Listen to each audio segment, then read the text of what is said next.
कुलपति थे एवं भारत के द्वितीय राष्ट्रपति के रूप में भारत के पद को सुशोभित किया है।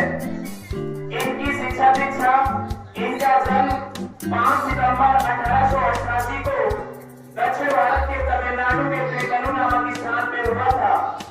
शरपल्ली इनको इसलिए कहा जाता है क्योंकि इनके पूर्वज शरपल्ली नामक गांव के पहले रहने वाले थे।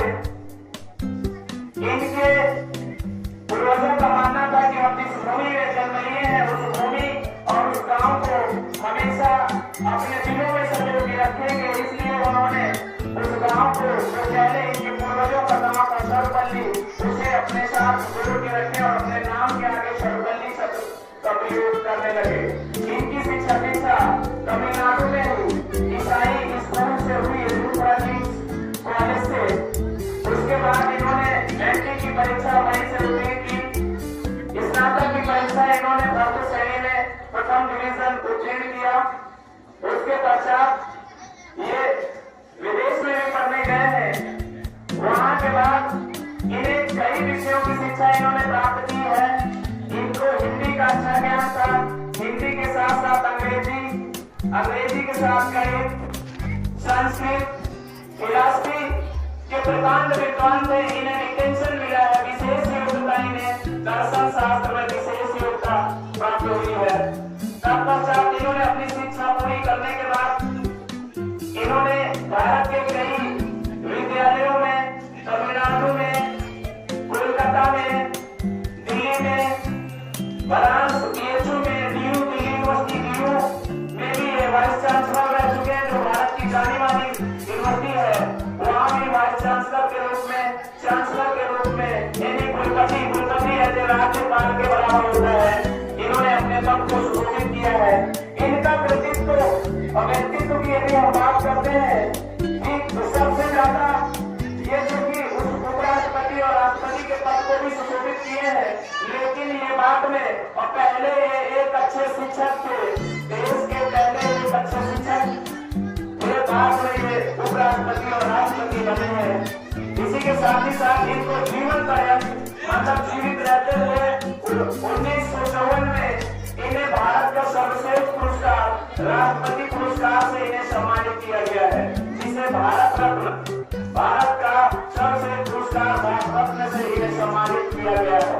टीचर, जिसको हम शिक्षक कहते हैं, शिक्षक का अर्थ है, पहला शब्द है सी से शिक्षक बना है। यानी शिक्षक को शिष्टाचारी होना चाहिए, शिक्षक को समाजशील होना चाहिए, शिक्षक को कर्तव्यनिष्ठ होना चाहिए, शिक्षक को अपने दायरे में रहना चाहिए, अपने पद की प्रतिष्ठा और गरिमा को ध्यान देना चाहिए।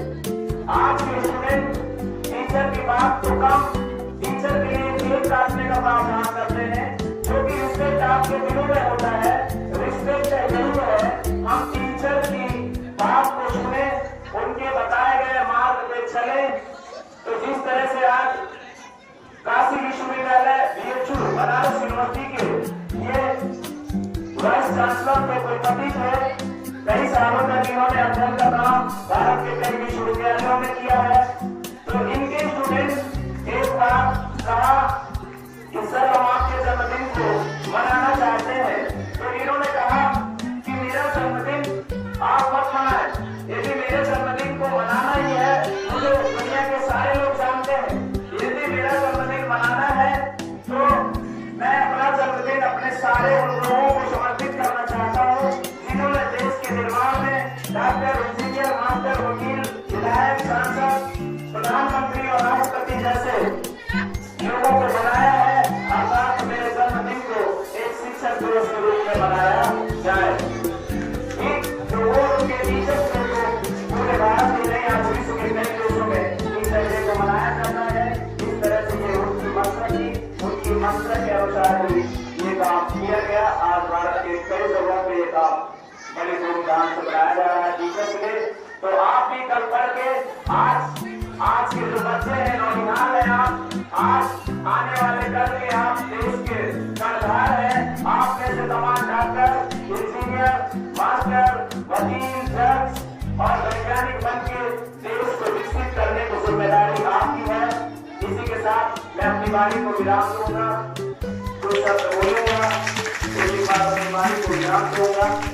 पढ़ लिख करके खूब अच्छे बने, खूब स्नेह और सम्मान प्राप्त करें। इस तरह से सर्वपल्ली राधाकृष्णन जी को ये सम्मान जाता है आज समस्त टीचरों को। किसी ने क्या कहा है कि जुटता वही है जिसमें जान होती है, और अकड़ता वही है मुर्दा या मूर्ख, अकड़ता वही है मुर्दा या मूर्ख। इन्हीं पंक्तियों के साथ अगली लाइन है, हजारों फूल चाहिए एक माला बनाने को, हजारों फूल चाहिए एक माला बनाने को, हजारों रंग चाहिए एक रंगोली सजाने को, लेकिन एक शिक्षक ही काफी है विद्यार्थियों के भविष्य को स्वर्णिम बनाने को, विद्यार्थियों के भविष्य को स्वर्णिम बनाने को।